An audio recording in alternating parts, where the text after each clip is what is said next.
So think about all this snow that we've had, the ground being frozen, all that. Well, it unfreezes.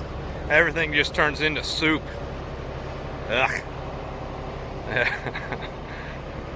Glad I got decent tires on the truck. Let's see what this side looks like. Yeah, buddy. Now we're ranching.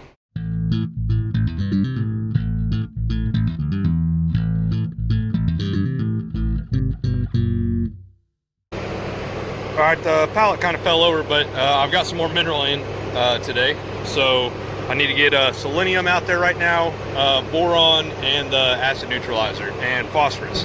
So all four of those, we're going to go put that out right now. I'm going to grab some feed, put in the bucket, feed, put in the bucket. And then as well as a bag of selenium, phosphorus, boron, and acid neutralizer. So we're going to grab all that up and head out there. We'll stop by and feed. No, I've got two of the troughs are moved. I've got to go get the other ones. So let's put all that in the bucket. I'll go get the other trough, close the one gate behind me, open the other one, let them in, whatever. You'll understand in a minute. I'll show you. So pull trigger to 75. Admittedly, not the safest thing in the world. You can see these hay bales are all still stacked. The 3-point on this can lift like 4,000 pounds. So, see that? That one's still stacked. But I can just pick it up anyway. I got a hold of that one. Now that one will just fall off. Now, I've got it kind of low, or kind of high rather, the hay bale. So put it back down. Let my 3-point go down the rest of the way. Re-grab a hold of it. And that's just because of the slope. Boom, just like that. Guys, that's just because of the slope of where the hay barn comes up over here. You can see that bale, it fell sideways. I'll have to flip it over. That's no big deal though. Well, the days are getting longer, but we still lose the light pretty fast. I've got twice as much feed out there as they need on a per head per day kind of basis. Some of them are obviously going to be slower. Alright. And it's the first time I've ever fed them in here, so I just want them to learn that this is where the feed's going to be. This is the first step. Tomorrow they'll be waiting for me here. So as soon as I come in, put the feed out for them. Then I'll go out and put hay out. I don't know if you can see that one. Limping. That's number 38. She's not hurt. She's got bad hips. She's got a long toe right now too, which in all fairness needs to be trimmed. I don't have the tools to do it at the moment, but I'll see if I can acquire those this weekend, and we'll clip that toe for her. So anyway, got them over here. They're all eating in here. So they all just learned that they can get fed in here. And in all honesty, that's likely the only time it will take to teach them. Tomorrow, like I say, when I come out, I imagine they'll be all grouped up right over there in that north pen, or actually, I'm going to leave that open, so they'll all be grouped up right over here, waiting on me. I still got to go put this mineral out. So I'm going to let them all get in here. They almost all made it. So there's a couple calves here, still just going for hay and not trying to go eat feed. Another one over there. They're probably actually still getting milk from their mom. A lot of the other ones, though, have self-weaned at this point. So they're littler than I expected, than I had hoped. That's a combination of genetics and nutrition on my part. How I've been feeding them, what I've been feeding them, and what I've been feeding their moms, whether or not they'll let that calf keep nursing. So anyway, if they're a little on the small side this year, that's my fault. We'll fix it. We're still learning. So, all right, I gotta go get that mineral put out. Now they're all in here. All right, so just refilled. They're not all on this side, but boron, the OH, I got that in. Selenium and phosphorus are on the other side. Tomorrow I need to bring back salt, which is the unlabeled one there, cobalt, and moly on the other side, molybdenum. They've got a little bit left in there, except for the salt. They're about out, but they're pretty much out. But anyway, they'll be all right till tomorrow. So I'll bring those out since I'm losing light anyhow. So yeah, so far I'm liking this mineral system. It's interesting to see what they eat. They focused, like boron, selenium, phosphorus. Those are the 3 big ones. The OH here, that's the one that they hadn't shipped me originally. So I just got that one.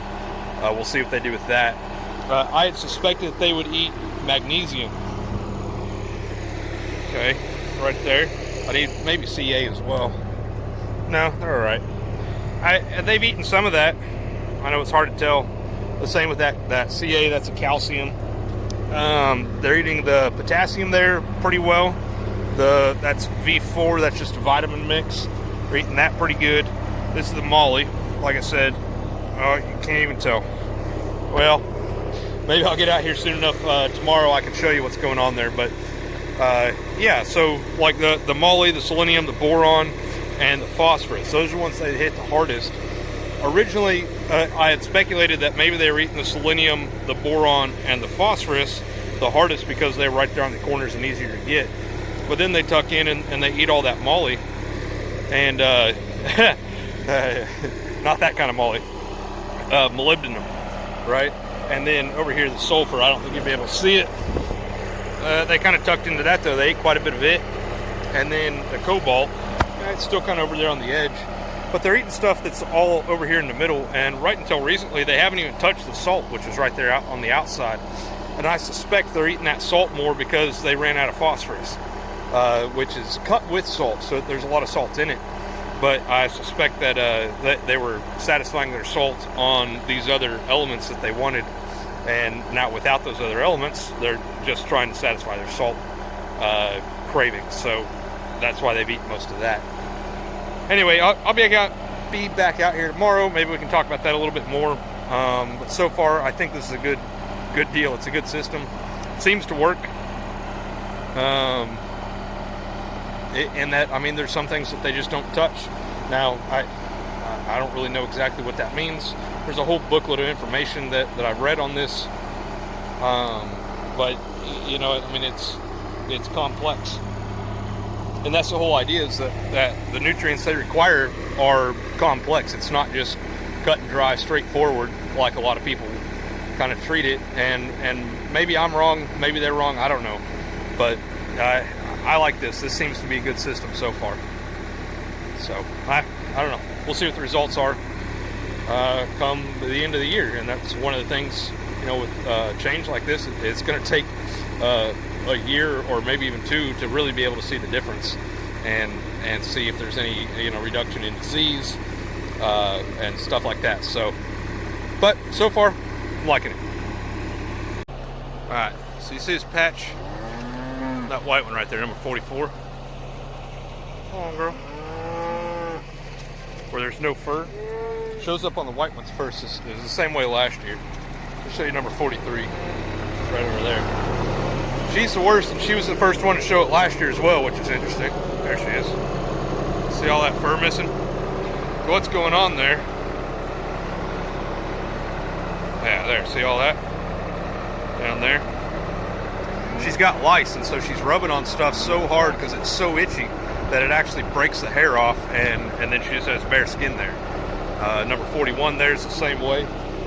I only see that on the Charolais at the moment, but if I let this keep going, I'll start seeing it on the red and black cows as well.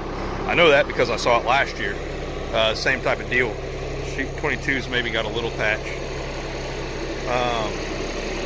Yeah, so that's how I know they have lice, and the lice doesn't make them lose their hair, but it makes them rub on stuff until they, you know, rub the hair off. So anyway, that's what we're going to be fixing. Hopefully next weekend with probably drench, I think, because I did a pour on them last year. So you try to alternate those, you know, different types of medicine every year. 17 there, she doesn't have any signs of it yet, I don't think. Nope. 44 though, you can see on that side as well, that patch right there. So that's lice. Anyway, we're gonna fix it. It's an easy treatment. Dog, that's not how you make friends. I'll leave you to it. Dog brought her armadillo carcass to the barn. So excited about it. Gross. So these hay bales, they kind of only unroll in one direction. You can do it the other way, but it really works better if you get it in the right direction. So see how the hay is kind of pointing that way? Kind of hard to tell. That's the direction that roll needs to go. So whenever I park it, I'll set it up so that I can unroll it that way. Some of them though, I had one the other day that the calves had kind of chewed on the front of it. It was kind of hard to tell. Well, let me show you something. I screwed up. I don't think I've showed you this yet, but I'll show you something here in just a minute. Kind of tore some stuff up, but it ought to be all right. So the other day I was driving through here, and I was looking behind me, you know, at the hay bale on the back of the tractor, and not really paying attention. This is the last power pole on this run that comes out through the middle of my pasture. You may notice something though. There's no lines. That's because I ran into this guy wire. So I hit it, as you can see right about there, where it's kind of jacked up. Now luckily, this line was dead. It was disconnected at the street over there, so it's all good. Broke the pole though, about laid it over. Kind of surprised it stayed standing. And the line broke. It's laying down way over there. In fact, here it is. So that's the neutral. He just broke it. Oops. So we'll have to get go up out here, and I think what we're going to do is we're going to leave these two poles standing if I get them to, and then I'll just hang bat houses and bird houses and stuff like that on them, and then that pole down there, that one with the transformer on it, they'll just anchor a new guy wire on that, and I'm going to have them leave that transformer there, and I'm going to see if I can get them to put a meter on it, and then we're going to run power to the hay barn, as well as I have another plan for another little building that I'm going to build over here, and that's going to be my solution to my problems with having hypothermic calves, as well as it'll be useful for a lot of other stuff. So let me go talk about that real quick. Alright, so I'm over here by my pens, and what I'm going to do is I'm going to build a med shed, if you will, cow house, whatever you want to call it. Oh, cows are coming. So this is about 30 feet right here, and so what I'm going to do is I'm just going to take out this piece of the fence. I'm going to build a building right across here. I'm going to have two stalls over there that'll have stanchions in it in case I need to teach a calf how to suck, how to get milk. And I'll build it tall enough and wide enough that I can get this tractor in there to drag whatever hay and manure and crap out of there in order to keep it clean. I'm going to have to raise this overhead. As you can see, it's, you know, too tall, or it's too short. The tractor's too tall to be able to use that. So I'll have to raise that. That's no big deal. And then we'll flatten this out and build my little med shed right there. And then I'll have a 10 by 10 storage room over kind of on this side of it right here, and then a 10 by 10 insulated room right here. So the building will be 30 by 20. So I'll have to do some groundwork out here and some prep in order to make that happen, but no big deal. I'll get the backer running eventually, and we'll be able to do that. And then I'll have that insulated room that I'll be able to heat up, and in case I have hypothermic calves, I'll be able to put them in there, get the room up to, you know, 90, 95 degrees, something like that, and get them warm again. So that is the plan. That's my plan for being able to prevent the losses that I had this year due to just hypothermic calves. And then in addition to that, this storage room here will house all of my medical supplies, all my vet type stuff. And so, you know, whatever, pour-on guns, needles, sharps, vaccination guns, stuff like that. And then that power, you can't see the transformers, but it's right there. And so if I can get them to put a meter right there on that pole, I'll just bury a power line to right over here. Then I'll have lights, I'll have, you know, power. I'll be able to put a microwave, a little water heater, Probably put a freezer in there. I'm going to put a roll top door that I can get the pallet forks. Well, it's hay forks on this tractor, but I can pick up pallets with them. So if I get, you know, a half-ton feed or something like that, I can just grab it out of the back of the truck and just park it right in there and not have to unstack it into the box that I currently have in the hay barn. And then so the fence and everything here will just kind of get integrated into the front side of that building.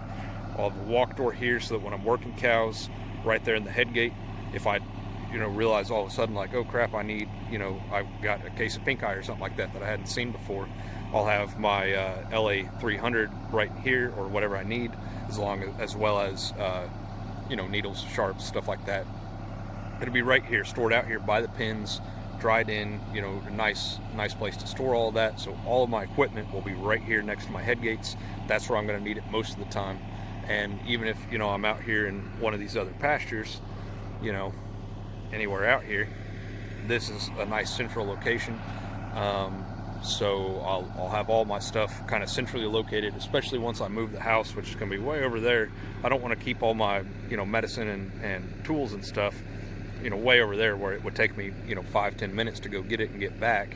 It'll just be right out here in the middle. So pretty much anywhere I'm at, except across the creek, of course. If I need anything vet related, it'll be stored right here on site, right next to my head gate, which is most likely when I'm going to need medicine anyway. So calves, yeah, I can rope them and I can grab them and get them on the ground, but cows, you know, I can't do that, not by myself. So if I find a sick one, chances are I'm going to be bringing her back here, putting her in the head gate, and then I'll have all my medical supplies right here, all my veterinary stuff. And then I think what I'll do is I'll come off of this fence and just build a fence basically in front of the face of that building. So I'll have the way this is going to work is the two stalls that are going to be over here, they're going to run this way, and there'll be an alley over here that if I get them into those stalls, I can run them through the alley and get them in the hot room. So I'll have an overhead door about here that leads into the insulated room that I can get hot. I'll have another overhead door over here that I can get if I have to pick one up, you know, in the bucket, calf in the bucket or something like that, or even get one of these girls up with hip clamps and stuff like I had to do last year. I'll be able to get them in the door in a roll top door right over here with the tractor, get them in the insulated room, and then that will just be a clear shot straight through with those two roll top doors. So once I get her fixed, start getting her feeling better, I'll be able to get her up and walk her out, put her in one of those stalls, and keep an eye on her for a little bit longer if I need to, and vice versa. If I'm working cows, I can take them out of here, bring them through here, you know, just let them out, keep that gate closed or whatever, let them out of the head gate, get them in here and caught, and just store them there so that I can fix whatever is going on with them, if that makes sense. So if I'm working the whole herd, right, if I have like one or two that I'm like, hey, you know what, I need to pull them off and something else needs to happen to them for whatever the reason may be, I'll have these extra stalls that are available. Might be kind of hard to get them to go in there, but if I can get them in with some feed or something like that, then that will give me an option there. And then if it happens to be winter and, you know, I'm worried about hypothermia and stuff like that, I'll be able to open roll top door there, bring her into the heated room, close the door behind her, and so that'll be sweet. And then if I just want to let her back out into this pasture, like I said, another roll top door here, be able to just open it up and let her out. And then to keep the cows from kicking the doors in and stuff like that, I'll have a walk door here, one on the inside, as well as a roll top door. So I think the walk door will actually go out here, or no, walk door, or I forget how I have it drawn. I think walk door over there, roll top door out a little bit further so I don't have to get quite as close to the fence. And then, what was I saying? Roll top doors. Oh, I'm going to build a fence across the front of it, pipe fence across, so the walk door and the roll top doors, both of them, will have a pipe fence in front of them so that the cows can't kick those doors in. And even if they do, they won't be able to get in there and tear everything up. They'll have a pipe fence in front of them. So that is my plan right now. Not sure how I'm going to build the building, like how I'm going to actually construct it. I've sent out for a quote on a red iron building kit. If that's reasonable, then I'll go with that. If it's not, price-wise, then I'll just get my oil-filled pipe and I'll put posts in the ground and I'll just kind of do like basically a, you know, traditional stick frame except with oil-filled pipe that I already have on hand. And then I'll have to buy sheet metal, of course. There's an auction happens first weekend every month, not far from me. They always have giant piles of sheet metal, so I'll just have to go keep an eye over there, and once I find a nice big pile for cheap enough, then I'll buy that, and that's what I'll skin the whole building with and make the roof and everything like that. Right now I am planning just a single pitch roof. It'll be pitched this way, so I'll have wall this way, wall that way. I may leave the wall kind of next to the tractor right there, just open, just leave it like pipe fence pins. And I may go ahead and box that in, because we do get southern winds out of the south, that is, occasionally, that could try to take the building down if I leave that open. So I may go ahead and just put that wall in just to help protect the building itself from the weather. So anyway, that's the plan. Some people talked in the comments about, building calf kind of hutches or whatever and stuff like that. This is my plan to fix that. So I will have to do some dirt work. This kind of slopes off. Don't know how easy it is to see, but we'll have to level all this out. It slopes up to about here, and then it slopes back down. So I'll have to level all this and either pour, the storage room is going to have a concrete floor in it, so I'll need to get a concrete truck out here at some point, and I'll have to calculate roughly what I need. But if I can get it all in one truck, the expensive part about concrete trucks is getting the actual truck out here. The concrete itself is relatively inexpensive, and so if it works out that I could pour a 3-wall foundation with like a buried underground beam out of one truck, then that's what I'll do. And if not, then I'll just pour the slab here.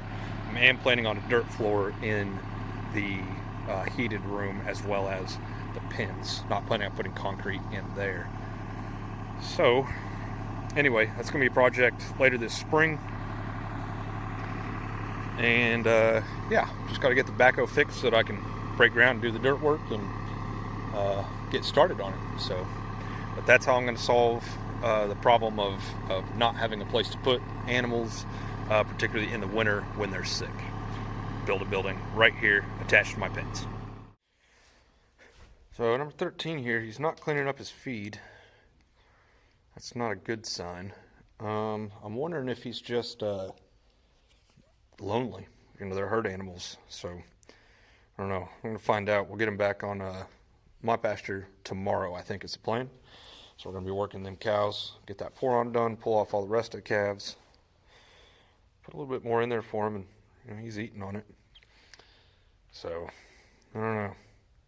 Makes me a little bit nervous about him though. He was cleaning it up real good at the beginning. His scours came back yesterday. We gave him boluses. They're just pills, basically. A little tool that you put it down his throat and make him swallow it for that. So, I don't know, bud. Anyway, like I say, we'll be getting him back tomorrow.